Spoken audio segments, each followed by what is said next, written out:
when we use the word flourishing, what do we mean by that? What are we actually talking about? Welcome to Hallway Conversations.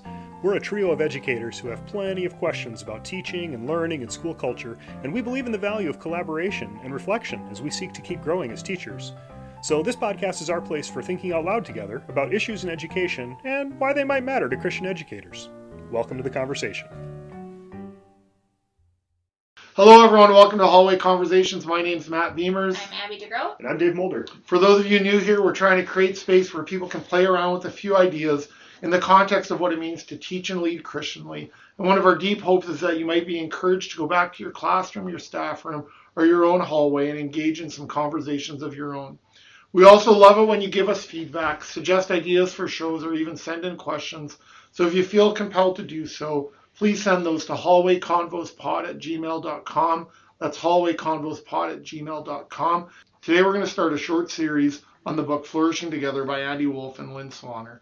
You definitely don't need to read the book in order to join us on this journey, but there is a link in the show notes for those of you who want to purchase it. So today, Dave and Abby, we're going to engage with part one of this book. And so maybe an easy way to start this is, what were a couple of notice and wonders, or just your initial impressions on the book so far? Yeah.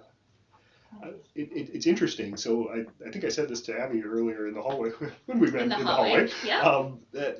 When I first got the book in hand, I just did like a half-hour quick skim through, and I thought I knew what the book was going to be about. And then when I slowed down to really read section one in preparation for today's recording, the book is a little different than I expected it to be. And Can you talk about that a little bit? I thought that it was going to be a little bit more directive, right? So the book is Flourishing Together, a Christian vision for students, educators, and schools. And I thought, not like I expected it to be a how-to manual, but a little bit more like, so here's how you can do that. And what I'm already finding as I read more slowly and thoughtfully, they're setting up a framework and they're prompting us to ask questions, I feel like, about what's happening in schools, and is this what we think is happening in schools? Is this what we should expect to be happening in schools? And it's not that that's a bad thing, it's just I had to kind of reset some of my expectations. And I think framework is a good way to put it. I appreciated like the preface about what flourishing is, and then also like the 5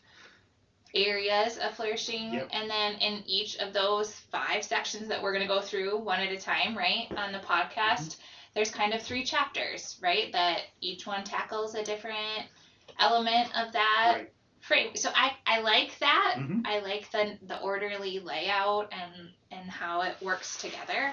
I found that helpful, I think. And I found myself writing a lot of notes as well and thinking, yeah, that's a good point, good thinking, good re-examination, right, of what flourishing, why are we here? Right. What are we doing?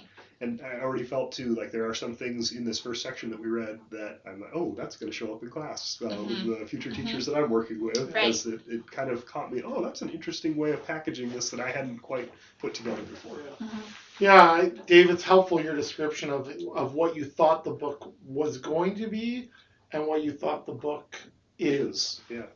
Because I found myself feeling that tension to it and actually not being able to name it until you just said that. I really appreciate the concept of flourishing, as we all do. And I think in today's day and age, whether COVID, but even pre-COVID, a real concern, something I guess heavy on my heart, to use a cliche, thinking about young people and what flourishing looks like, and people our age, but especially young people. Like, what does it mean to flourish in today's culture? And when I was reading the opening of this book, it reminded me of the impact, whether in public schools or Christian schools, that teachers, that institutions can have on young person's ability to flourish, for better and for worse, actually. So that was the first thing I thought about. Is I just thank you to Andy and Lynn for taking on this topic, because I do think it's something we do need to keep in front of us, to constantly be asking this about ourselves and about our students, in a sense, like, how are we doing? And it's an interesting conversation to have when so many teachers, I feel like, are not flourishing, especially so many schools, so many in the wake of COVID. That seems, all the news we hear is that everyone's leaving. And just how hard this work is. Yes. So how do we flourish in the face of it? Yeah, in fact, Abby, it's that you said that, because one of the things I wrote in my books, in my book when I was reading this, and I love this book. Like, I could see this being actually a textbook in my philosophy of education class. So I appreciate that. But there was a part of me as I was reading will this be hard for teachers to read right now? To talk about the flourishing of the community, the flourishing of our students, when I can hardly feel like I'm flourishing myself. And I know the books, there is so much encouragement in reading this. Absolutely. But I remember at one point thinking, is this too much? Like, I'm barely hanging on. Now you're asking me to do this, or I'm doing all this already and maybe now feeling like it might not be good enough. Sure. Actually. So that there was a tension for me in that. Sorry, Dave. No, that's all right. I was just going to say, we're talking around flourishing. And I appreciated the way that they introduced the book. And right at the beginning of the introduction, just raising that point, like how many teachers would say, like, well, I know it's flourishing when I see it. But it's hard maybe for us to pin that down. And so that's one of the things I think this book is really striving to do, to help us have maybe some shared language about when we say flourishing, like, what are we actually talking about? And it was also interesting to think about how flourishing looks different for different people and in different contexts. Right. And it can have 1,000 variations, right? It's not a singular thing. No. And even as you say that, there was a bit in that introduction section where they were talking about how flourishing is really a mutual thing. Like, we often think about it as an individual thing, like an I flourishing, but it should be more of a we kind of a thing. I thought that was so helpful. That kind of in a 1 Corinthians 12 metaphor of the body of Christ, like if one part suffers, the whole part suffers. If one part is honored, the whole body's honored, and kind of that sense of like, if everyone's not flourishing, is anyone really flourishing? Like, we should ask that question. I had written down flourish versus competition. Right? Because I think so many of our even Christian schools are still stuck in the paradigm of competition, right? Of who got the most and who did the best and who's on the honor roll and who versus how are we all doing and how are we and even as you say that, Abby, like, do we want the best for other Christian schools who traditionally we might see as to be in competition with? And I don't even just mean about trophies or awards or athletic programs. Do we want other institutions to flourish? Because that's in the end what's best for the students and faculty there, instead of an us versus them. I think about that locally, or even just in my context back in British Columbia, right? Because we have to have a sense that we are responsible for each other's success, to speak highly of each other, because in the end, that's what's best for the kingdom. And quite often, I know when I was a principal, I would often think about how are we compared to them. I can remember for a few years meeting with new parents, defining our mission and vision, not by the words in our mission statement, but rather about, well, let me tell you how we're different from this school down the road. And I like this idea where they talk about early on about the vision and who owns the vision, right? I think they talk about flourishing school means the vision is shared across the community, and this idea of why we exist. And I would say for a while, when I wasn't flourishing myself, that I would say, like, I often talked about the existence for our school as being, well, we're not like that. That's why. Well, that's not going to capture anyone's imagination. So I really appreciated Andy and Lynn's focus on the mission and vision and the why we matter. And then I think their reminder for us is that only makes sense. That vision, we are only keeping our promise if that mission and vision then is influence our decision making in the boardroom, our budgeting, our schedules, right? It's so interesting to me, like, at school schedules, and do they actually affirm the mission and vision of the school? How about you, Abby? Anything else that stood out for you in the book, or that resonated, or that you wrestled with?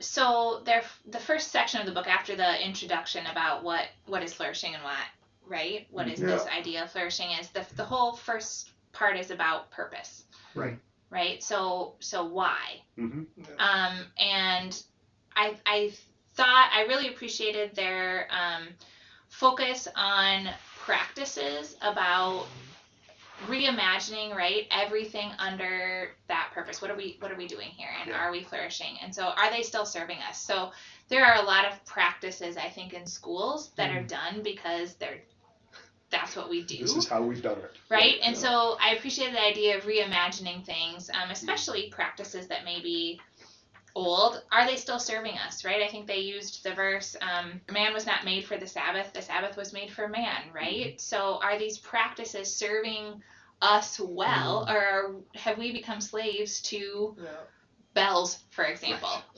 Well, it's a great practical example. It's a great practical example. Right? Is this schedule and all of these kids moving from room to room every 40 minutes is it doing what we think it's doing? Right? And what is it? What is it actually doing? What is it communicating to them? Not just about learning, but even about who they are. Right? Like your whole life is dictated by bells that tell you when to get up and move to the next thing. Yeah, and so I think it was a good reminder that actually these things are not set in stone, and we should be rethinking and reimagining things that we take for granted in education as set and static, as open to revision. And not that you need to throw out everything that we've done for the sake of innovation or anything like that. But don't change this to change, but be willing to raise the question. Yes. And to hold things up and say, if we're serious about the flourishing of all of the people and who are connected to the school, then we should ask that question, right? Like, what does flourishing look like? Are these practices actually leading to? Yes. Well, and does the audio and the video align in that? Like, are the things we say we're on about, like I said, is there actually evidence to support that? And I like this question that they asked, right? Because in the end, they say, to what end are we actually educating our children? Yes. And I wrestle with this, guys, at times, because on the one hand, I can wax eloquently about Christian education and the type of education I want my children to be involved with. So on the one hand, I can talk wonderfully and beautifully about what I hope for them, and yet I have to ask myself at times, is what I really want upward mobility? Like in my mind, I want peculiarity. But at the sake of getting going to a good university to get a good job, to make the money they need, can you say more about peculiarity a minute? Like I think if I think about Christian education, sometimes what I imagine is we're helping students engage the world in the servant way of Jesus. Like we're helping them. We're not just filling their minds, just filling their minds with information, like I said, to get the right score, to get in, but we're actually helping them walk in the world in a different way. And not just because they know they have to walk in the world in a different way, but because we give them practice doing that, engaging their neighbors, actually coming to a deeper understanding of who their neighbor is, because they've actually rubbed shoulders with their neighbors, and doing that through the curriculum, so that they have a deeper understanding of what their purpose is in the world. And yet, how much peculiarity do I want, or do I want just enough? Yeah.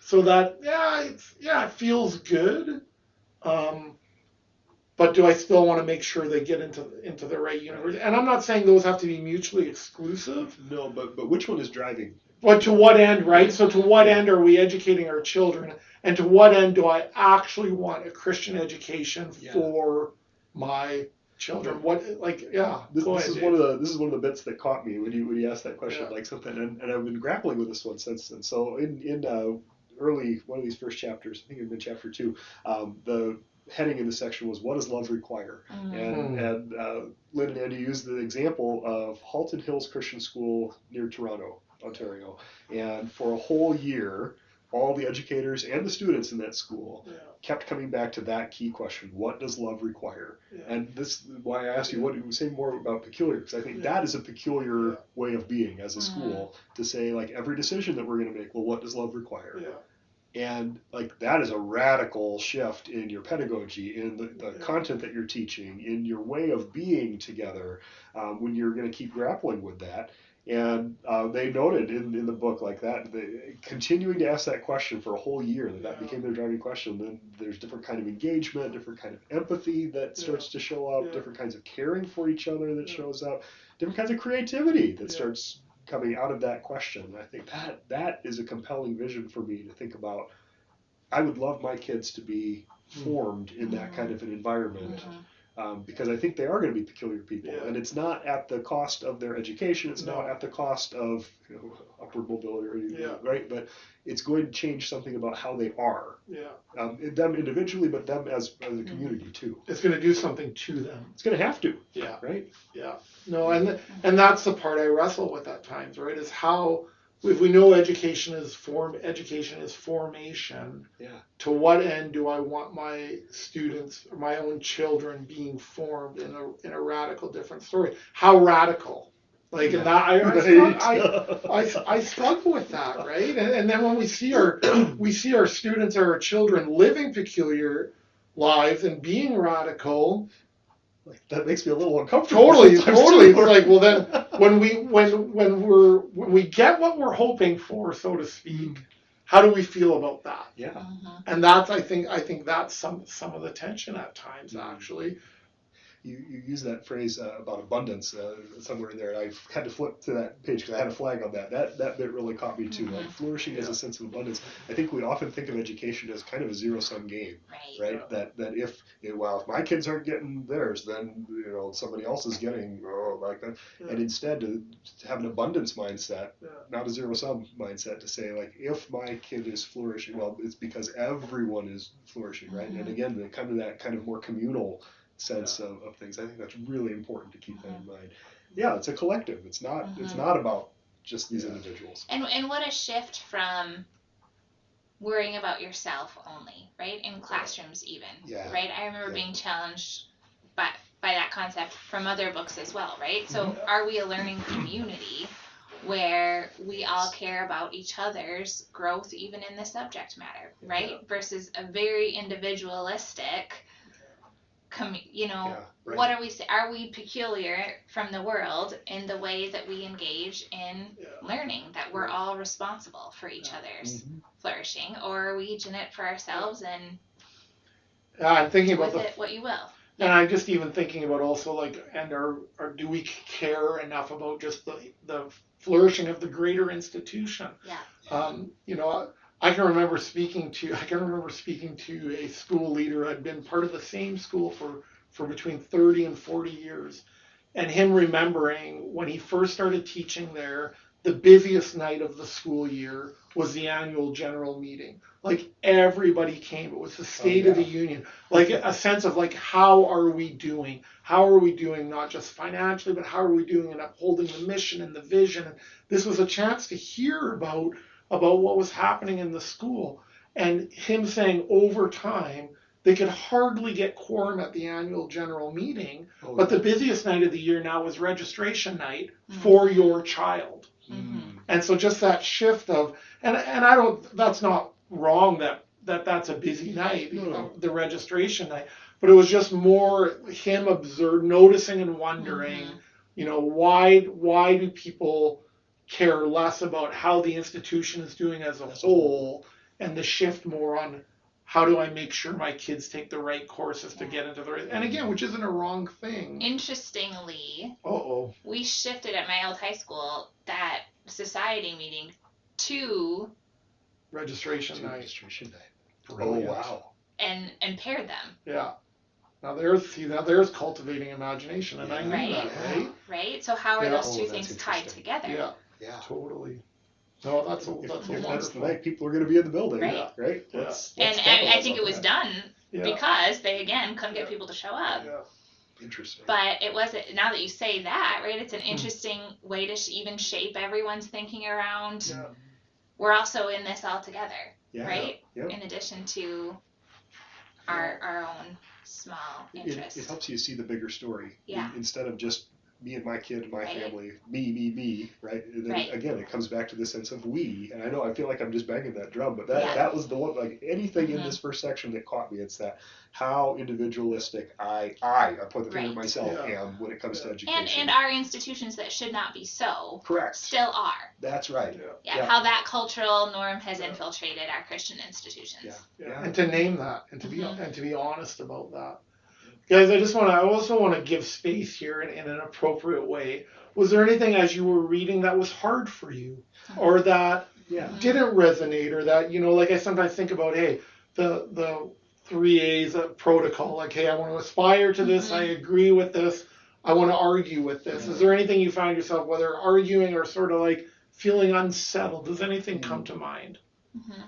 I would say I love the idea of PD, professional development, as reimagining, right? I think it's important to give space, and even for me myself to go to visit High Tech High in San Diego, right, a couple of weeks ago. It was good for me to have a vision cast of what's possible and what's different, and how could I take some of that and inject it into my space, right? And I get into a lot of different schools to see student teachers, right, as part of our work, and I think that's healthy and that's good.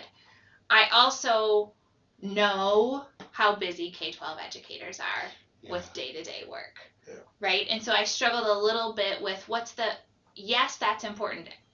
Professional development is vision casting and as reimagining practices, but what's the balance with that? And hey, take an hour to meet with your grade level team and plan. Right? Like, especially in a time where educators are stretched so thin.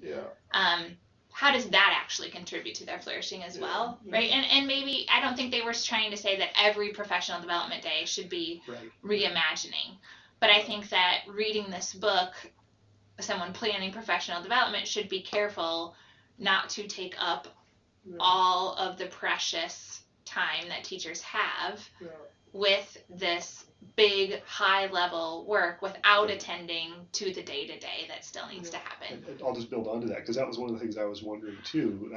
Yes, you have to have good onboarding for all of the people coming into, and that's true for faculty members, that's true for staff, that's true for students, new families. There's got to be a good onboarding process so that everyone knows, like, this is what we're about, this is the vision for what we're trying to achieve. And then professional development should be rooted in that. The students' work should be rooted in that. All of it should be rooted in that.